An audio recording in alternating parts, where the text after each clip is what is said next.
ಸ್ಪೆಷಲ್ಗೆ ಸ್ವಾಗತ. ನಾನು ಪವಿತ್ರ ಗೌಡ.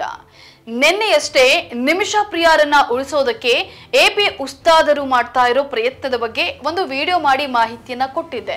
ಆ ವಿಡಿಯೋದಲ್ಲಿ ನಿಮಿಷ ಪ್ರಿಯ ಮಾಡಿದ್ದ ಕ್ರೈಮ್ ಹಾಗೂ ಎಪಿ ಉಸ್ತಾದ್ ಯಾರು ಹಾಗೂ ಅವರು ನಿಮಿಷಗಾಗಿ ಮಾಡ್ತಾ ಇರುವಂತಹ ಪ್ರಯತ್ನಗಳು ಹೇಗಿದ್ವು ಅನ್ನೋದರ ಬಗ್ಗೆ ಸಂಪೂರ್ಣವಾಗಿ ತಿಳಿಸಿಕೊಟ್ಟಿದ್ದೆ. ಆ ವಿಡಿಯೋದ ಲಿಂಕ್ ಅನ್ನ ಡಿಸ್ಕ್ರಿಪ್ಷನ್ ನಲ್ಲಿ ಕೊಟ್ಟಿರ್ತೀನಿ, ಆಸಕ್ತರು ನೋಡಬಹುದು. ಈಗ ಬಂದಿರೋ ಅಪ್ಡೇಟ್ಸ್ ಏನಂದ್ರೆ, ಕೊನೆಗೂ ಎಪಿ ಉಸ್ತಾದರ ಪ್ರಯತ್ನಕ್ಕೆ ಮೊದಲ ಹಂತದ ಜಯ ಸಿಕ್ಕಿದೆ.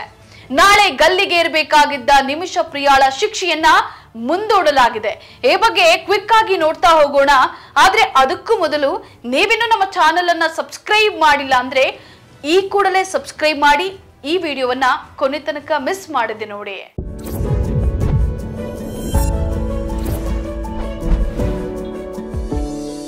ಪ್ರಿಯ ವೀಕ್ಷಕರೇ, ನಿನ್ನೆಯಷ್ಟೇ ಎಪಿ ಉಸ್ತಾದ್ ಅಂದ್ರೆ ಯಾರು, ಅವರ ಸಮಾಜ ಸೇವೆ ಎಂತಹದ್ದು, ಅವರ ಪವರ್ ಹೇಗಿದೆ ಅನ್ನೋದನ್ನ ವಿವರವಾಗಿ ಬಿಡಿಸಿ ಹೇಳಿದ್ದೇನೆ. ನಿನ್ನೆ ನಾನು ಎಪಿ ಉಸ್ತಾದರ ಬಗ್ಗೆ ಆಡಿದ ಮಾತುಗಳು ವ್ಯರ್ಥ ಆಗಿಲ್ಲ. ಕೇರಳ ಮೂಲದ ನರ್ಸ್ ನಿಮಿಷ ಪ್ರಿಯ ಯೆಮೆನ್ ನಲ್ಲಿ ಗಲ್ಲು ಶಿಕ್ಷೆಗೆ ಗುರಿಯಾಗಿದ್ರು. ಅವರನ್ನ ಗಲ್ಲು ಶಿಕ್ಷೆಯಿಂದ ಪಾರು ಮಾಡುವುದಕ್ಕೆ ಸಾಕಷ್ಟು ಪ್ರಯತ್ನಗಳು ಕೂಡ ನಡೀತಾ ಇದ್ವು. ಕೇರಳ ಸಿಎಂ ಪಿಣರಾಯಿ ವಿಜಯನ್ ನಿಂದ ಹಿಡಿದು ವಿದೇಶಾಂಗ ಸಚಿವ ಎಸ್ ಜಯಶಂಕರ್ ವರೆಗೂ ಬಹುತೇಕ ಜನ ಪ್ರಯತ್ನವನ್ನ ಪಟ್ಟಿದ್ರು.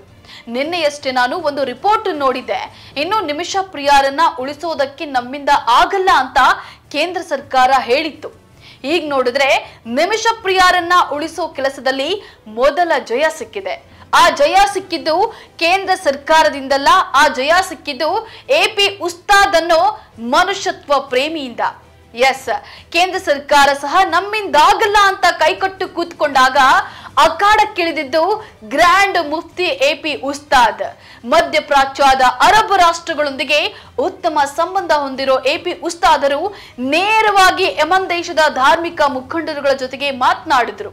ಎಪಿ ಉಸ್ತಾದರು ಇಂತಹದೊಂದು ವಿನಂತಿ ಮಾಡಿಕೊಂಡಿದ್ದಾರಷ್ಟೇ ಅಂದಾಕ್ಷಣ ಯಮನ್ ದೇಶದ ಆಡಳಿತ ಎಚ್ಚೆತ್ತುಕೊಳ್ತು.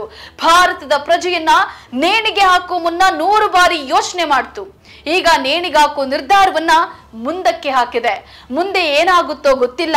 ಈ ಅಖಾಡದಲ್ಲಿ ಎಪಿ ಉಸ್ತಾದರು ಇರೋದ್ರಿಂದ ನಿಮಿಷ ಪ್ರಿಯಾಗೆ ಗಲ್ಲು ಶಿಕ್ಷೆಯಿಂದ ಬಚಾವ್ ಆಗೋ ಅವಕಾಶ ಸಿಗುತ್ತೆ ಅನ್ನೋ ಭರವಸೆ ನನ್ಗಂತೂ ಇದೆ.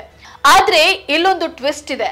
ಈ ತನಕ ಕೊಲೆಯಾದ ಅಬ್ದುಲ್ ಮಹದಿಯ ಕುಟುಂಬ ಏನೋ ಕ್ಷಮಾದಾನಕ್ಕೂ ಒಪ್ಪಿಲ್ಲ, ಬ್ಲಡ್ ಮನಿ ತಗೊಳ್ಳೋದಕ್ಕೂ ಒಪ್ಪಿಕೊಂಡಿಲ್ಲ. ಆದ್ರೆ ಕಾಂತಪುರಂ ಎಪಿ ಉಸ್ತಾದ್ ಮಾತುಕತೆ ನಡೆಸಿದ ಬಳಿಕ ಯಮನ್ ದೇಶದಲ್ಲಿನ ಮುಸ್ಲಿಂ ಧಾರ್ಮಿಕ ವಿದ್ವಾಂಸರು ಅಬ್ದುಲ್ ಮಹದಿ ಕುಟುಂಬವನ್ನ ಸಂಪರ್ಕಿಸಿ ಅಬ್ದುಲ್ ಮಹದಿಯ ಬ್ರದರ್ ಜೊತೆ ಮಾತುಕತೆಯನ್ನ ನಡೆಸಿ ಸಂಧಾನವನ್ನ ಯಶಸ್ವಿಯಾಗಿ ಮಾಡಿದ್ದಾರೆ ಅನ್ನೋ ಮಾಹಿತಿ ಇದೆ.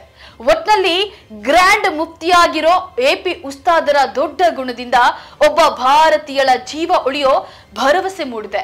ಇದಕ್ಕಾಗಿ ಎಪಿ ಉಸ್ತಾದರಿಗೆ ಅದೆಷ್ಟು ಧನ್ಯವಾದ ಹೇಳಿದ್ರು ಕಮ್ಮಿನೇ. ಸೋ ಫ್ರೆಂಡ್ಸ್, ಇದು ಇವತ್ತಿನ ಸ್ಪೆಷಲ್ ಸ್ಟೋರಿ. ಮತ್ತೆ ಭೇಟಿಯಾಗ್ತಿರೋಣ. ನಮಸ್ಕಾರ.